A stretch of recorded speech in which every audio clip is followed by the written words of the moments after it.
Suspense. And the producer of radio's outstanding theater of thrills, the master of mystery and adventure, William N. Robeson. It is a cliche of murder that the killer always returns to the scene of his crime. But we know of no recorded instance in which the victim has returned to the scene of his demise. However, we come as close as we can in the upcoming story. We have contrived to produce a reasonable facsimile of the corpse with some startlingly unpredictable results. Listen then as Miss Vanessa Brown stars in Vamp Till Dead, which begins in exactly 1 minute. Do you know the Social Security benefits to which you will be entitled when you separate from the service and take a civilian job?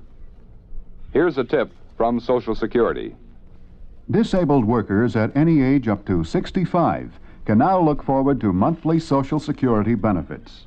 Unfortunately, not all severely disabled workers are aware of the possibility of cash disability benefits for younger workers and their dependents.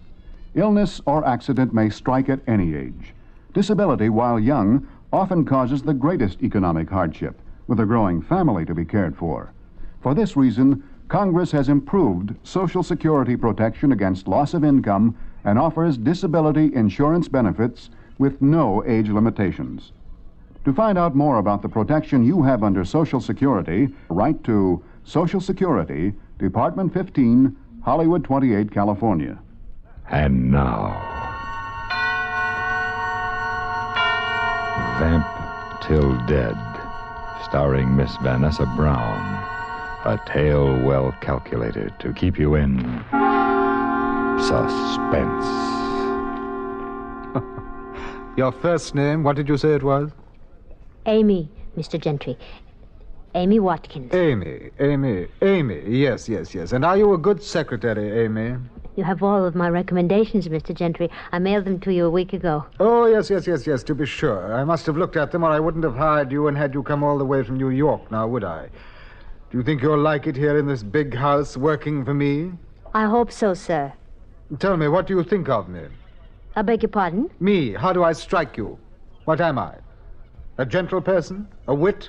A profound talent? A buffoon? Tell me, Amy, I'd be interested in your opinion. I've only known you a half hour, Mr. Gentry. Well, then I'll tell you. I'm a writer, Amy. Do you know what it means to have 1,000,000 words inside of you and not to be able to let them out? No, sir. It's an utter horror. And that's the way it's been with me for more than a year. But now I'm ready to go back to work again and release those 1,000,000 words. And it'll be your job to take them down. I'll do my best. Not going to be easy. Very demanding, Amy. I understand, Mr. Gentry. The cook's name is Jenny. She'll help you find your way around the house. And for heaven's sake, call me Paul, not Mr. Gentry. Yes, Paul. That's better. Amy, I feel it helps if people adjust to new situations as quickly as possible. Have you heard about my wife? No, sir, I haven't. Well, you will. So I'll tell you. People around here say that I killed Mrs. Gentry. Good night, Amy.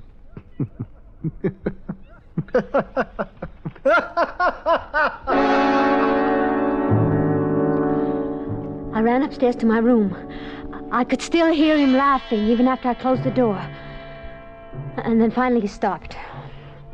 And I was lying across my bed when I was aware that someone was standing beside me. He's like that child. You mustn't mind him. Who are you?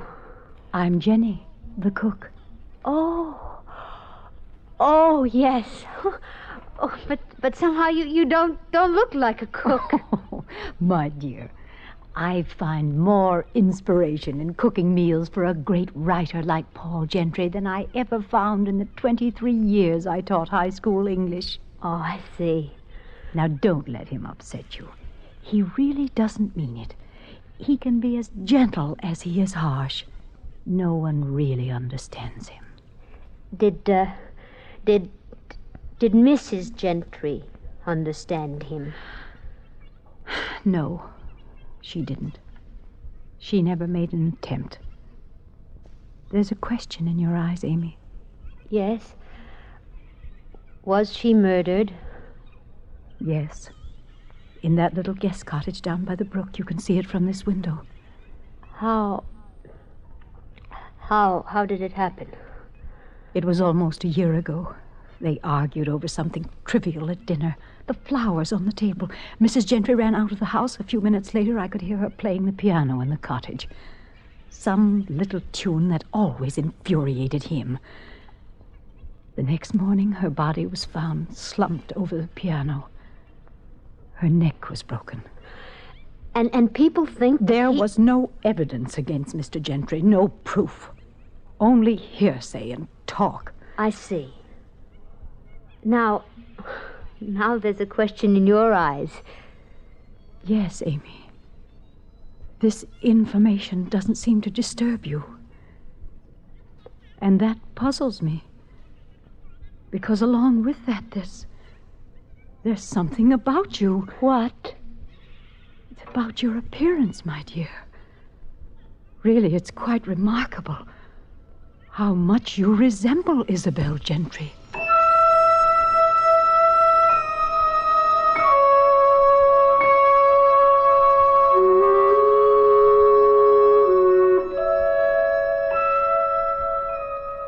For the next 3 weeks, I took dictation from morning until night. There was quantity, certainly, but the quality was poor. The book was going badly. And then, one afternoon, when I walked into his study, there was another man standing there beside Paul. Amy, this is Al Pender. Al's a reporter on the local paper. He tried his best to have me indicted for murder. Oh. How do you do, Mr. Pender? I'm glad to meet you, Amy. I've just dropped in to interview Mr. Gentry about his new book. You see, Amy, I'm a celebrity. They interview me about my new book. Why don't you tell him all about it? I wouldn't want the responsibility, Paul. You can tell him how bad it is as well as I can. Oh, no, Paul. I couldn't possibly say that about it. What could you say about it? Anything worthwhile? No. The dropped eyes, the withdrawal. Isabel used to react the same way when I became angry with her. Do I remind you of her? Yes, you remind me of Isabel. Of all the things in her that stopped me from writing. How do you like that, Pender? There's a story for you to print. You want me to print it, Gentry? I'd kill you if you did. I'm sorry if I remind you of Isabel, Paul. Are you, Amy? Are you really? No, I don't think you are. I don't think you are at all. Well, has he been like this very long? I'd rather not say, Mr. Pender. Amy, did you know that no one in town would take this job? Yes. And still you came here? Yes. He killed his wife. Everyone knows it. It was never proved. No, because of a technicality. You know, he's right. You do look a great deal like Isabel. And that means you're in danger here. He's crazy. He might actually come to think of you as Isabel. I want him to think of me as Isabel. In every way possible. Every day, every minute. There must be some way to prove he killed her. Say, why are you so interested? Who are you, anyway? I'm Isabel Gentry's sister.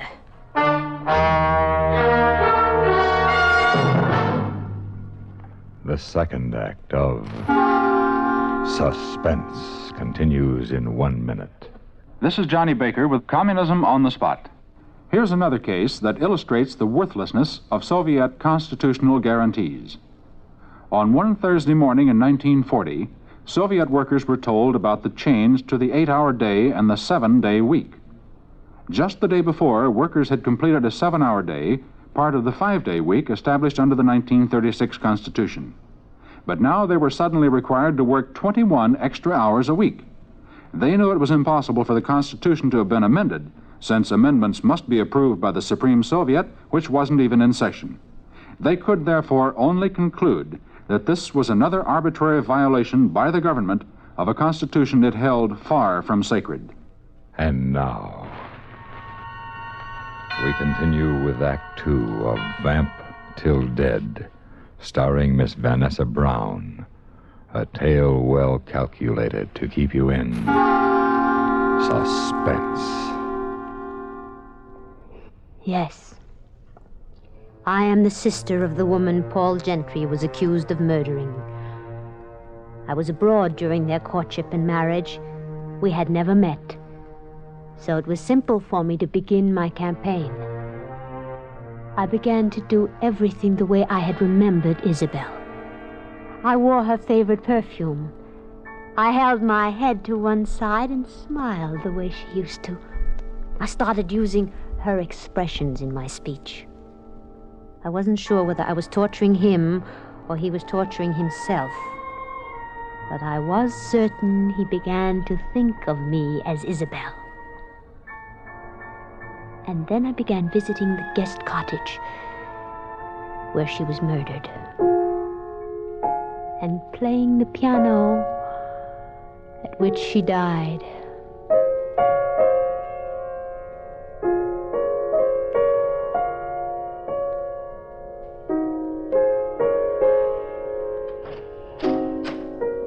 Amy! Oh, I didn't notice you come in, Jenny. What are you doing here in this cottage? Practicing. Must you practice that? What do you mean? That's the tune she used to play. I told you he hated it. Oh, I forgot. And your hair. You're wearing it the way she used to. Am I? Don't you see what you're doing to him? What? He hardly spends an hour a day writing now. It's just like it was when she was alive. There was something about her that killed his inspiration. Instead of creating, he only wanted to destroy. Now you're doing the same thing to him. Me? But I only want to help him. There's only one way you can do that. How? Leave. But he needs me. You're not helping. You're hindering, always reminding him of her. Jenny, why do you stay? Oh, I'm like his desk or the chair he sits on, just a piece of furniture doing a job. He doesn't think about me one way or the other. Oh, someday I'll see him get back to writing the way he used to. You mean without her? Yes. Do you think he killed her, Jenny? Oh, that's something I don't dare think about, Amy.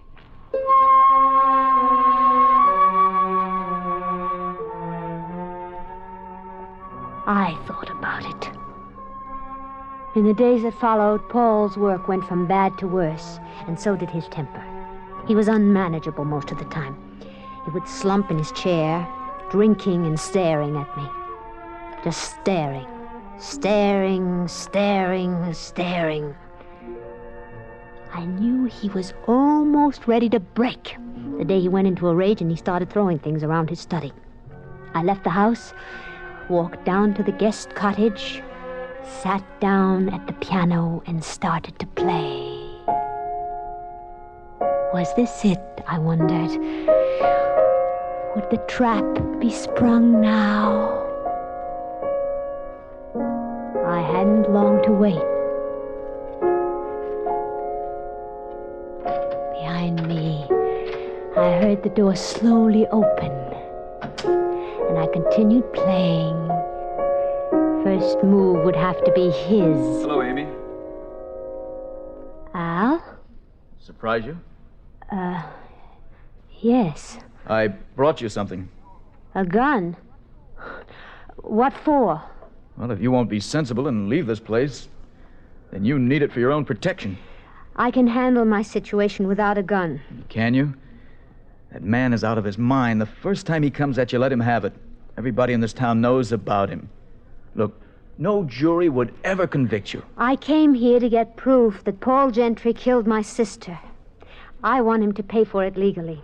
But it seems to me that you want me to be judge, jury, and executioner. Oh, now listen, Look, Amy. Al, I am going to tell you something. Isabel used to write to me, and she was pretty frank. She told me about a newspaper man she was interested in. Could you be that man? Yes. Now, is it because you loved Isabel that you wanted to see her murderer caught? Or would you just like to sacrifice Paul Gentry because he was married to the woman that you wanted? Pender, are you aware that this property belongs to me? What are you doing on it? Talking to her, what does it look like? Paul, please. How many times do I have to tell you to leave my wife alone? Your wife? Just a minute, You Gentry. get off my property while you can still walk. And Isabel, you get back up to the house where you belong.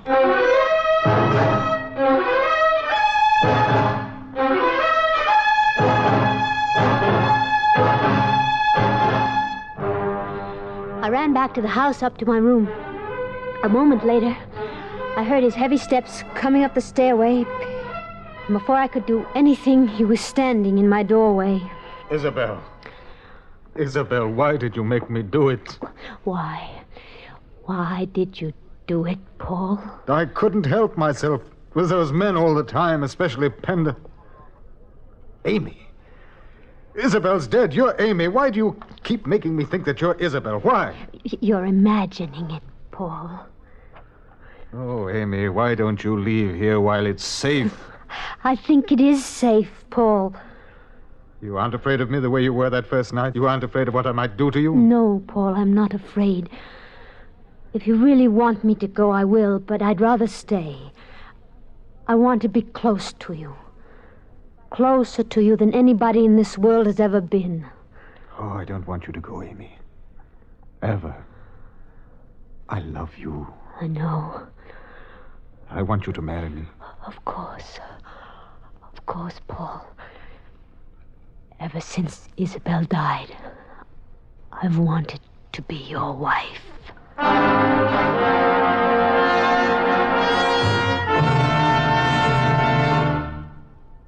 Act 3 of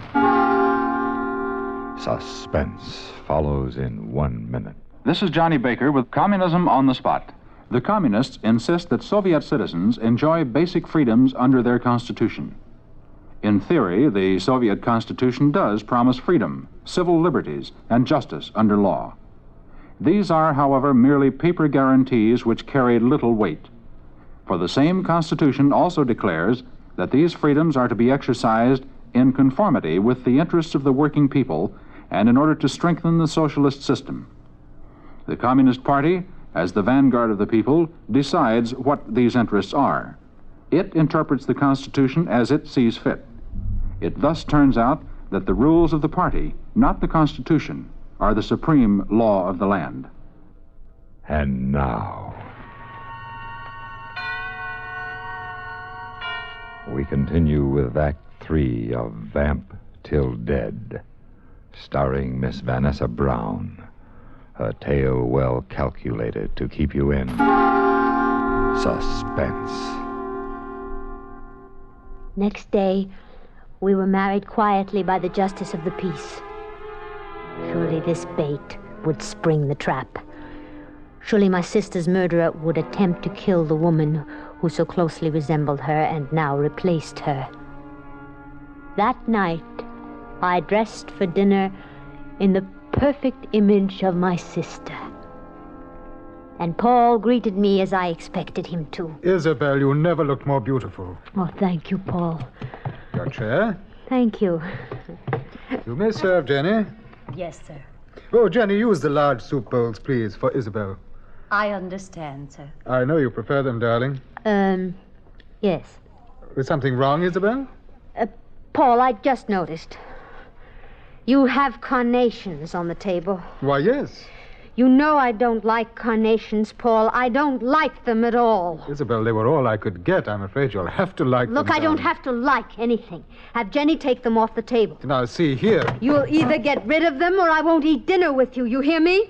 Then don't eat dinner with me, my dear. I'd like it better that way. Then I won't have to look at your bored, critical face all the time.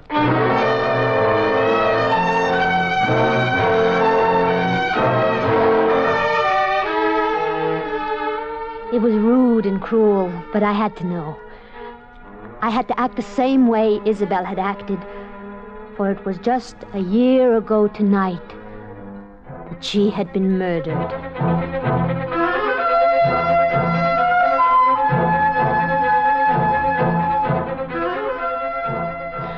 And then I was in the cottage where it had happened, sitting at the piano, playing her tune. I sat there waiting. I knew I would hear steps first, and then a door. But I heard nothing. Nothing.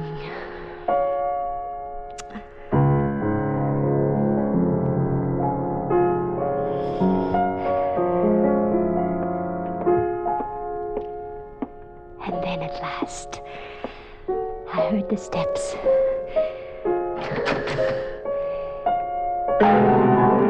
You! Oh, no!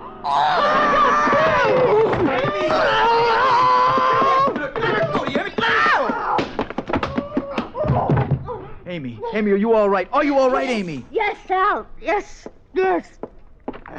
Panda, stay where you are. I'll blow your head off. I always knew it was you who killed Isabel because she refused to run away with you. Oh, you're wrong, Gentry. It wasn't me. Look. Paul, darling, she was the one. Jenny. I had to knock her out. She tried to kill Amy the same way she killed Isabel. She was afraid Amy was going to take you away from her. Oh, Amy, my darling. Paul, do you know who I am? Who I really am? Yes, I know you're not Isabel. I've known all along. I had to pretend because you pretended. Forgive me. Please forgive me. It's all over, my darling. Ended. Yes, Paul, it's over. Isabel is truly dead.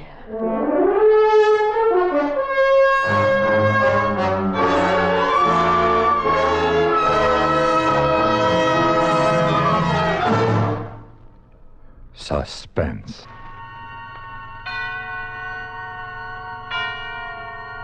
In which Miss Vanessa Brown starred in Vamp Till Dead, written by E. Jack Newman and John Michael Hayes. Suspense is produced and directed by William N. Robeson. In a moment, the names of tonight's players. This is Johnny Baker with Communism on the Spot.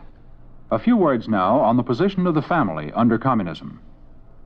In Soviet society, the family has been reduced to a kind of machine for producing workers. Soviet leaders have deprived families of the right to educate their children and have minimized the influence of family life by drawing women into the labor force. The institution of the family is looked on as part of the machinery for producing what are designated as obedient, disciplined communists. To accomplish this, the role of the parents has been taken over by the schools, by youth organizations, and by the establishment of boarding schools. The final aim of the party is evidently the education of all children away from the family. Supporting Miss Vanessa Brown in Vamp Till Dead were Jeanette Nolan, Ben Wright, and Norm Alden. Listen. Listen again next week when we bring you Jack Carson starring in Misfire. Another tale well calculated to keep you in suspense.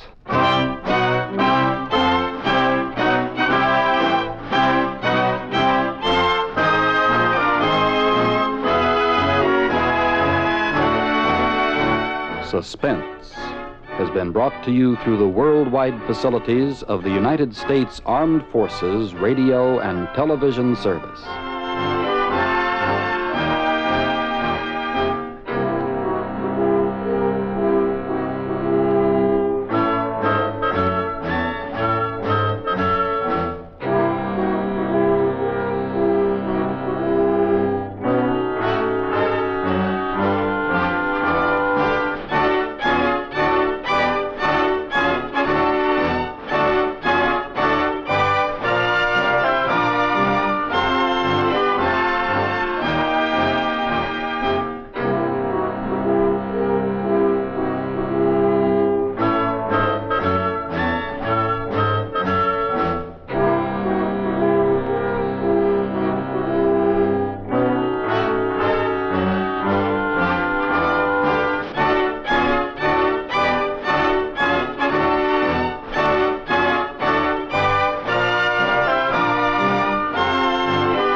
You've been listening to the OTR Gold Network. Find more classic radio at otrgold.com.